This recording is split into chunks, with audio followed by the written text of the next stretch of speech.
కాశీబుగ్గలో తొక్కిసలాట ఘటనకు కారణమైన వాళ్లను కస్టడీలోకి తీసుకుంటామని ఏపీ సీఎం చంద్రబాబు అన్నారు. నిర్లక్ష్యానికి కారణమైతే తప్పకుండా చర్యలుంటాయని స్పష్టం చేశారు. స్వామివారి దర్శనానికి వెళ్తే ఇలా జరగడం అత్యంత బాధాకరమని చంద్రబాబు అన్నారు.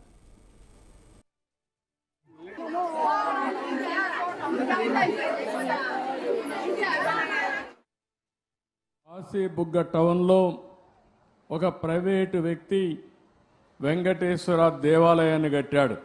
అక్కడి నుంచి కార్తీక మాసం ఈరోజు చాలామంది అక్కడ దర్శనానికి వెళ్ళిపోయారు. కనీసం ఆయన చేసినప్పుడు పోలీసుకు కూడా చెప్పలేదు. చెప్పుంటే పోలీస్ ప్రొటెక్షన్ పెట్టి ఎక్కడికక్కడ కంట్రోల్ చేసేవారం. అది చేయని దానివల్ల అక్కడ వచ్చిన వాడు కూడా ఒక ఆర్డర్ ప్రకారం లేకుండా, క్రమశిక్షణ లేకుండా 9 మంది తొక్కిడికి గురయ్యి చనిపోయే పరిస్థితికి వచ్చారు. 5 మందికి ఇంజరీస్ కూడా అయినాయి. ఇది చాలా బాధాకరం.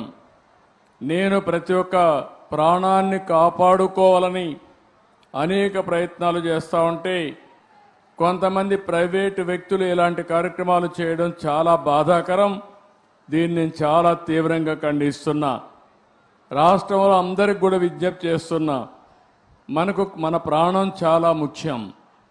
ప్రాణాలు కాపాడుకోవాలంటే మనం కూడా ఒక బాధ్యతగా ఉంటే తప్ప ఓసారి వెళ్ళిపోవడం, ఎక్కువ మనుషులందరూ సమీకరణ కావడం, అక్కడ స్టాంపేడ్ జరగడం, ఇలాంటి దుర్ఘటనలు జరిగేదానికి దోహదం చేసే పరిస్థితి వస్తూ ఉంది. ఏదేమైనా మనం గుర్తుపెట్టుకోవాల్సింది, అమాయకులు చనిపోయారు. నేను చాలా బాధపడుతున్నా.